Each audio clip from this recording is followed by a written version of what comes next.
안녕하십니까, 박배혁입니다. 지난 그 영상 촬영 시간에 이어서 사실 뭐 지난번에 그 촬영을 할 때 조금 제가 생각해서 조금 그 어렵게 설명했는 부분이 있고 이래서 이번에는 조금 좀 상세하게 그리고 또 쉽게 다시 한번 풀어보겠습니다. 자, 옆에 있는 이 기기가 지난번 그 촬영 때 이제 설명했던 그 기기고, 요것을 기반으로 그 작성된 게 옆에 있는 이 도면입니다. 이 도면에 보면 사실 그 두 개의 어떤 그 장치, 두 개의 장치가 이렇게 혼용되어 있다는 것을 말씀드리고 싶습니다. 자, 두 개의 장치라 하는 거는, 자, 여기 의뢰해 보면 이렇게 해서 한 장치가 구성되고, 요게 뭐냐, 요게 복권형 변압기입니다. 그리고 여기에 이렇게 또 하나의 장치가 있습니다. 요게 뭐냐, 요게 착자를 하는, 그러니까 연구 좌석에 자기를 안착시키는 착자하는 기기와 라고 생각할 수 있습니다. 그러면 이 두 기기의 공통 부분, 요 부분의 공통 부분에 의해서 사실 이 두 기기, 두 시스템을 제어하는 이제 그런 그 구성으로 이렇게 되어 있습니다.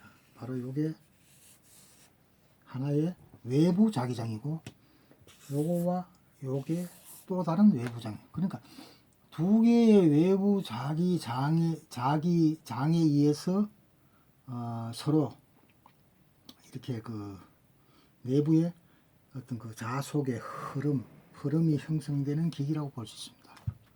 자, 그러면 좀 더 상세하게 가보겠습니다. 자, 우리가 이게 지난 시간대에 그때 이제 말씀드렸는데, 자, 외부 자기가 없을 때는 이렇게 구성됩니다. 그 말은 무슨 이야기가 아닐까?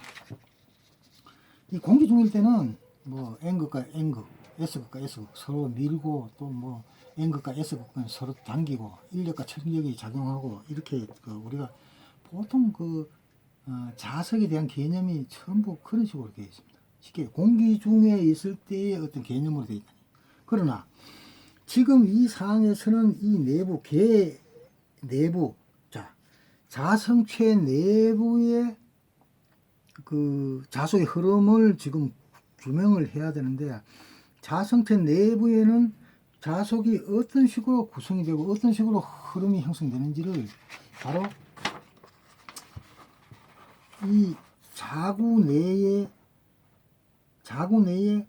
자하의 배열 상태에 따라서 배열 상태로서 설명할 수 있겠습니다. 그러면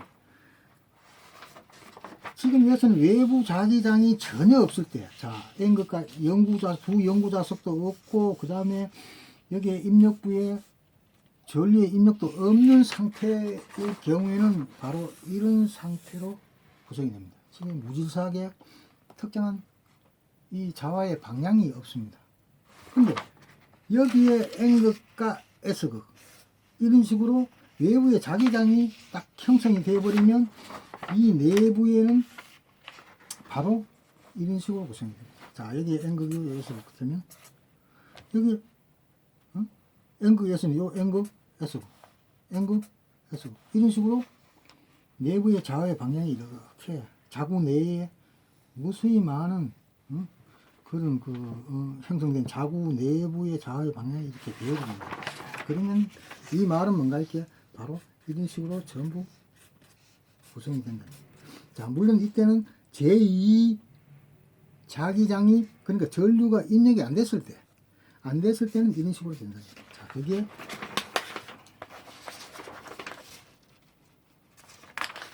그 구성을 이제 설명한 게 바로 이겁니다.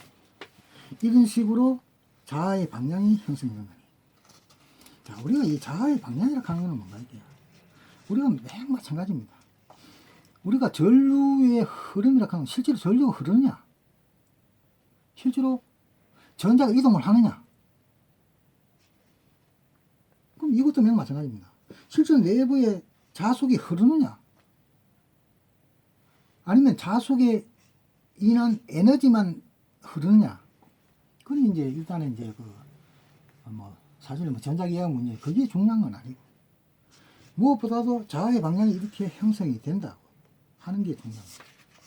자, 그러면 또 다른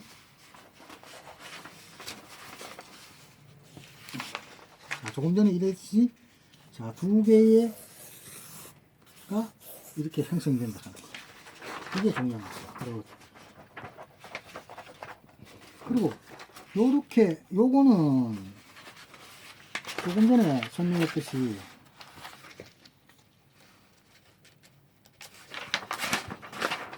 이건 외부 자기장, 그러니까 N극과 쉽게 얘기하면 영구 자석에 의한 자와의 방향이 형성되는 거고, 이거는 바로 두 번째 외부 자기장인 입력부에 전류를 투입했을 때 생기는 자기장입니다. 그러면 외부 자기장이 바로 여기서 내부에서 같이 공존한다는 그런 의미입니다. 왜 공존을 하게 될까? 사실 이 내부가 공기 중 같으면 공존을 절대 할 필요도 없고 할 수도 없습니다. 근데 왜 내부에서 공존할 수밖에 없는가? 그 이유는 바로 투자율입니다.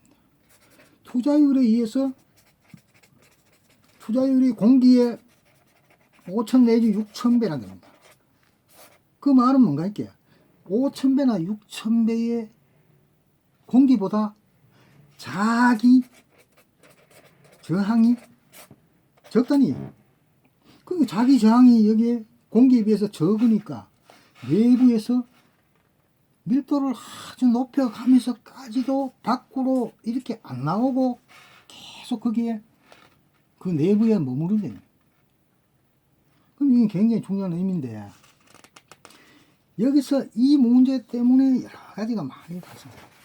자, 그러면 다음을 한번 보겠습니다. 그러면 이 내부에서 생기는 이런 문제를 좀 더 깊이 있게 쉽게 설명하기 위해서 일단 두 기기를 분리시켜 보겠습니다.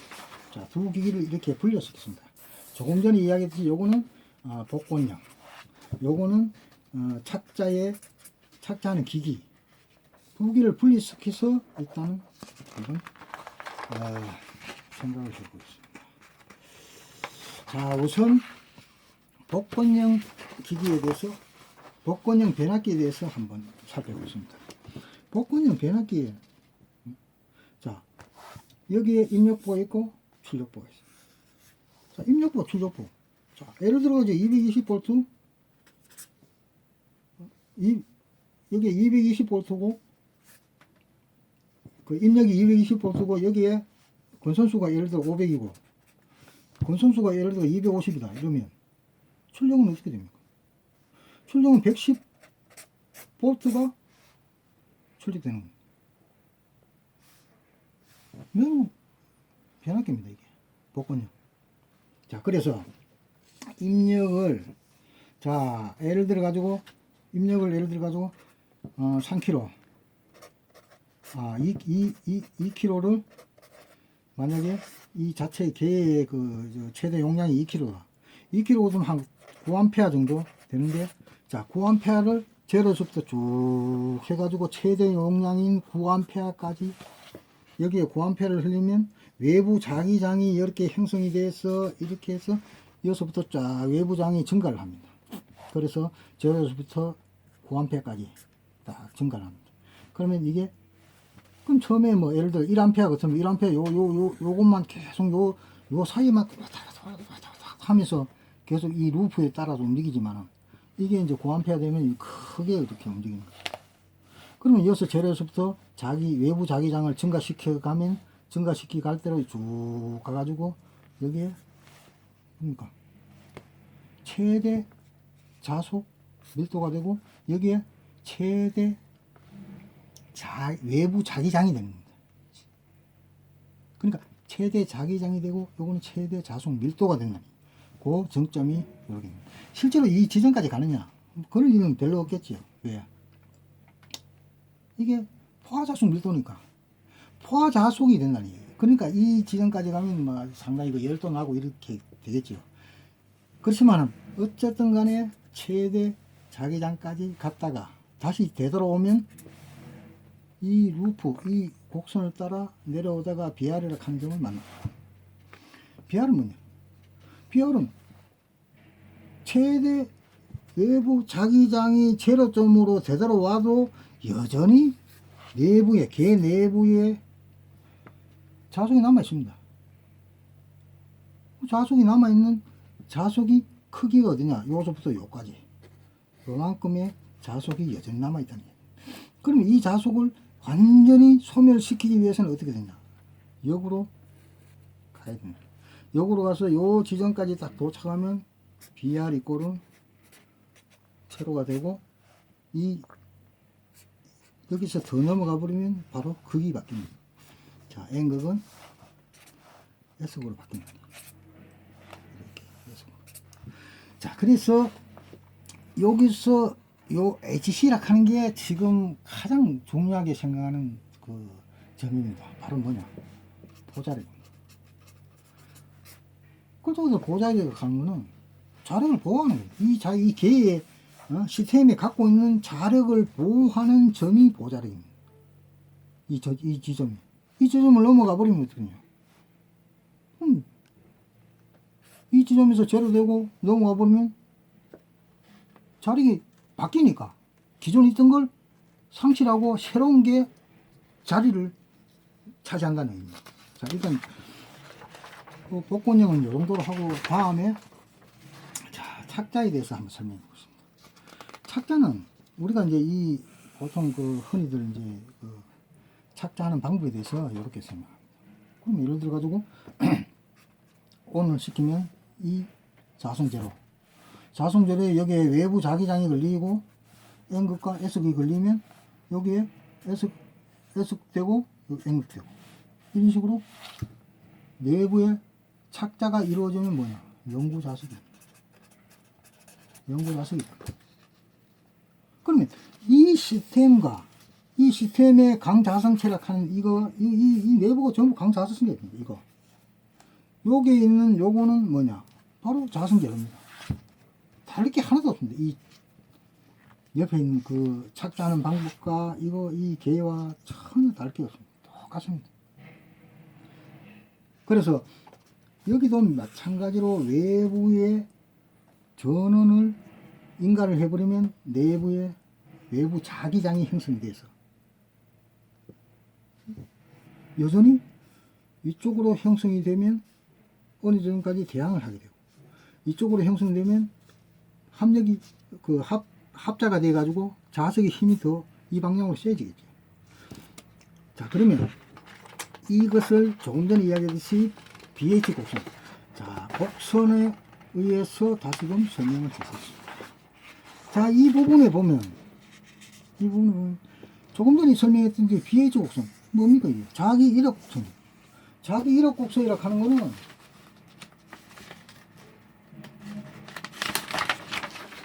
여기 있는 자기 이력 곡선하고 똑같습니다. 이게. 다를 게 하나도 없습니다. 여기 있는 자기 이력 곡선이다. 그리고 여기 있는 자기 이력 곡선이다. 요 곡선이 똑같습니다.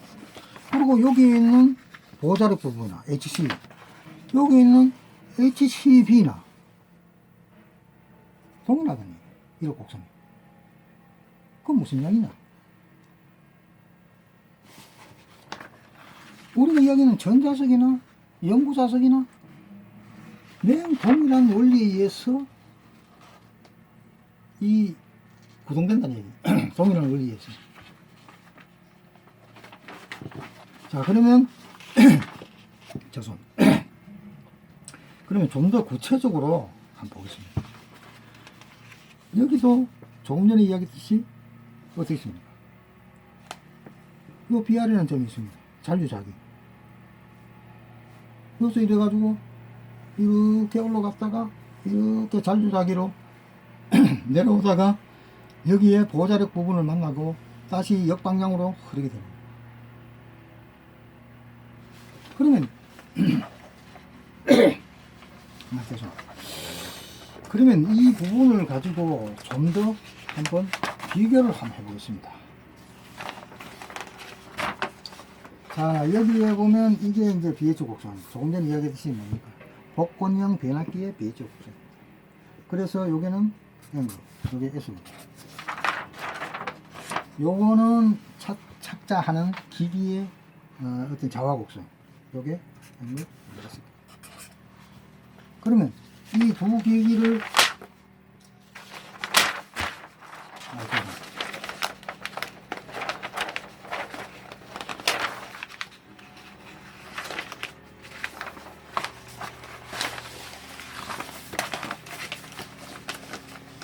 일단 두 기기에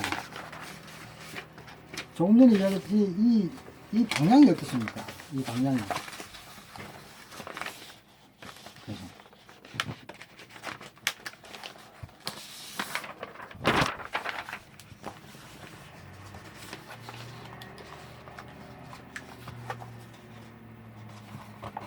이 방향이 서로 반대입니다. 조금 전에 이제 한쪽은 위로 올라가고 한쪽은 아래로 내려가고. 그래서 위로 올라가는 이 좌 방향에 의해서 아래로 내려오는 이 좌 방향을 차단을 시켜서 이렇게 하락하는 그런 그 생각이와 아이디어인데, 실제로 단순히 막을 수 있는 막는다고 해서 막아지는 것도 아니고 막을 수 있는 것도 아닙니다. 그래서 그 원리와 정확한 그 개념을 다시 살펴보기 위해서 조금 전에 얘기했지, 자, 바로 NSS 구분해라. 쉽게 얘기해, 지금 이 두 개의 방향이 다르다는 것은 무슨 의미인가 할 때야. 바로 이 방향이 이 두 개의 그래프와 같은 방향이 아니고 바로 역방향이라는 거야. 역방향이라는 의미는 무슨 이야기냐. 자, HCB라 하는 뭡니까 이게? 바로 보자력입니다. 보자력이 바로 이 역에서 최대 외부 자기장 사이에 위치시킨다면, HCB라 하는 걸 위치시킨다면, 그러면 이 저점과 만나는 점, 이 점에 올라와서 전류를 계속 증가시켜서, 쉽게 얘기하면 무슨 얘기냐, 계속 증가시키면 어떻게 됩니까? 외부 자기장이 계속 증가합니다. 외부 자기장이 증가하다가 이 지점에 딱 도착을 해버리면, 물론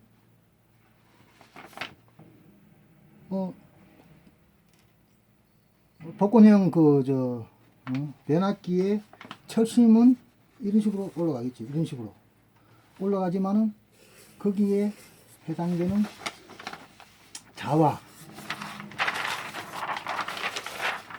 곡선의 어떤 보자력에 해당되는 이 부분에 매치가 됩니다. 매치가 됨으로 해서 바로 어떻게 되냐, 바로 이 지점에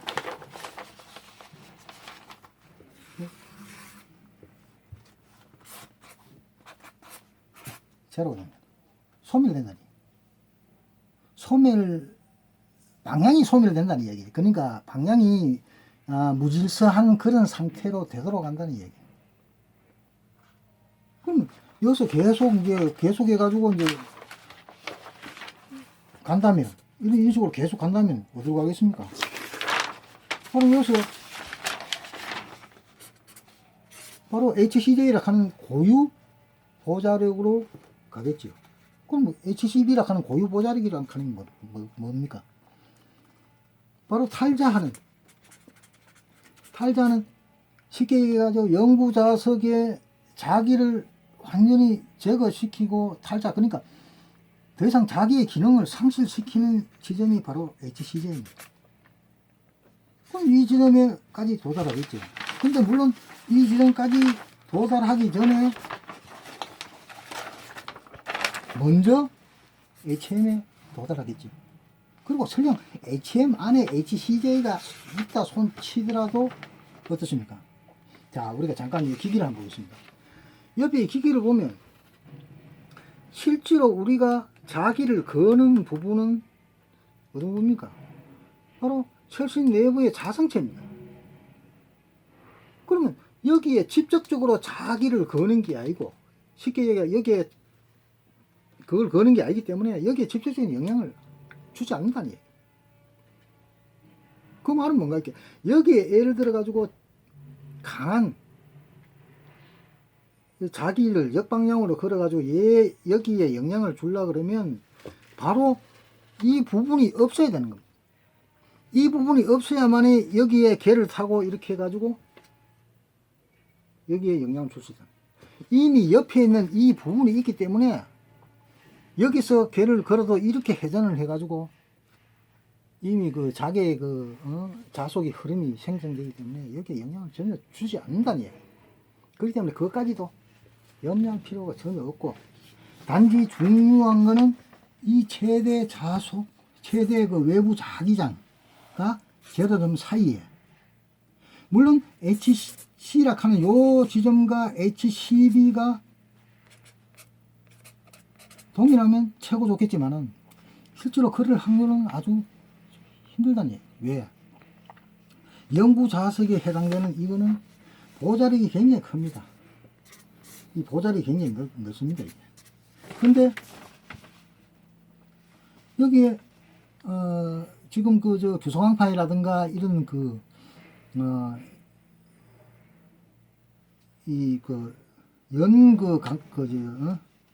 강자화체, 연강자화체 같은 경우는 이 보자력이 폭이 굉장히 좁습니다. 이게. 왜? 이 내부 자체가 손실로 처리하기 때문에 가급적이면 이걸 자꾸 좁게 지금 연구를 해가기 때문에. 반대로, 여 같은 경우는 이걸 굉장히 넓게 잡는 것은 이 자체를 그러니까 연구 좌석을 보호한다는 의미를 가지기 때문에 계속 보자력을 확장시켜 넓게 잡게 됩니다. 근데 우리가 이게 사실은 크게 넓을 이유가 없습니다. 왜? 자기를 보호한다는 의미 같으면 이 자체가 이미 개를 이렇게 형성을 시켜나가버리면 이 자체가 이미 보호가 됩니다. 그런 의미에서 옆에 이 보호자력을 이렇게 확장시킬 필요가 없고, 차라리 이걸 줄이고 위에 자속 밀도를 높이는 게 그게 오히려 더 효과적이랍니다. 그리고 두 번째로는 이게 설령 좁아가지고 이처럼 됐다. 그러면 이 정도로 돼도 보호할 수 있는 장치가 뭔가 이렇게 자기 차폐를 하게 됩니다. 자기 차폐를 해서 자성체를 쉽게 영구 자석을 보호하게 됩니다. 그런 방법도 있습니다. 그래서 지금 중요한 것은 여기에 이 내부에 이 HCB라 하는 점을 어떻게 엮느냐 하는 게 상당히 중요한 이슈고, 또 그런 재료나 그런 방법을 찾아내는 게 중요하다. 그래서 그나마 희망을 주는 그게 이제 바로 이제 지난 시간에도 소개해드렸지만은, 자, 잔류 자속 밀도는 오히려 알리코라 같은 경우는 더 이 네오디움보다 더 큽니다. 잔류 자속 밀도. 이거는 최소한으로 지금 하고자 하는 이 기기에서는 상당히 호재입니다, 이게. 자, 반대로 보자력 같은 경우는 이건 600이고 이거는 11,000입니다. 600하고 11,000은 엄청난 차이가 있어요. 그럼 네오디움은 그만큼 이제 보자력을 키워가지고 그만큼 보호한다는 의미고, 알리코 같은 경우는 차라리 600 정도보다 더 아래로 얼마든지 내릴 수도 있고, 또 네오디움도 그 어떤 재료를 쓰고 어떻게 하느냐에 따라서 얼마든지 보호자력을 내릴 수가 있습니다. 그리고 또 중요한 거는 이 보호자력이 IHC라 하는 겁니다. 이게 뭔가 이렇게 고유 보호자력입니다. 여기 있는 HCJ와 동일한 이 지점입니다. 그래서 이 지점이 바로 여기에 나와 있는 600 같으면 이 내부에 있는 HCB는 훨씬 더 이거보다 아래라는 얘기입니다. 그래서 그런 희망을 가지고 제가 이제 말씀드리는 것은 자, 이 어떤 원리나 이런 부분이 다 끝났습니다. 근데 사실 중요한 건 뭐지? 인류가 지금까지 이만큼 발전하면서 저는 제 개인적으로 생각합니다. 영구 좌석은 진짜 신이 저는 있다고 믿지만 신이 인간에게 내려준 가장 완벽한 에너지입니다. 그것은 지금 저 하늘에 있는 태양보다 더 완벽한 에너지고요. 사실 태양이라 하는 것은 지금도 많은 사람들이 연구를 하지만 태양 핵융합이라든가 이런 걸 연구하지만 그 핵융합 연구하면 어차피 계락하는 것은 굉장히 부피가 커질 수밖에 없는데 영구 자석을 이용한 에너지 전기 에너지의 생성은 자 적게는 스마트폰의 전원 장치로도 제작이 가능하고 크게는 항공모함이나 혹은 뭔가 항공기에 전원으로도 쓸 수 있다는 얘기입니다. 그게 얼마나 큰 축복입니까? 그리고 예를 들어 핵융합이라든가 우리가 이야기하는 태양광, 풍력 이런 것들은 특히 태양광 같은 게 어떠십니까? 저 10년 혹은 뭐 한 20년 정도 쓰다가 전부 폐기가 다 돼야 됩니다.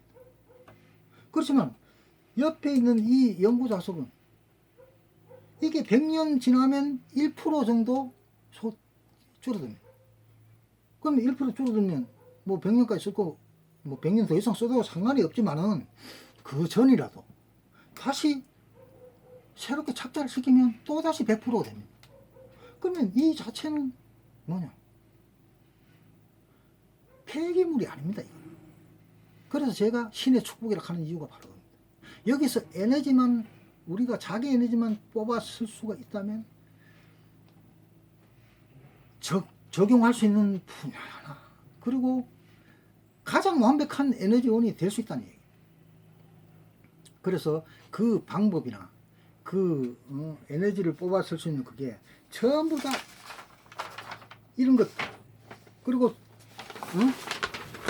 이런 거 전부 다 입증이 다 되는 거고 이론적이지만은 이것들이 전부 실제로 우리 산업계 전부 다 사용하는 그런 이론입니다.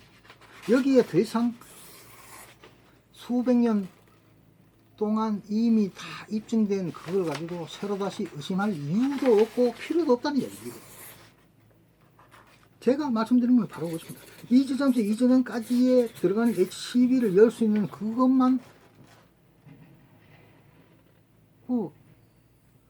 그런 기기만 만들어낸다면 얼마든지 연구 자석에서 에너지를 뽑아내는 건 굉장히 쉽다는 얘기입니다. 물론 뭐 쉬운 건 아니지만은 그러나 뜻이 있고 정말 한번 그냥 막 큰 돈을 한번 벌고 싶다 그런 분 연락 주십시오. 감사합니다.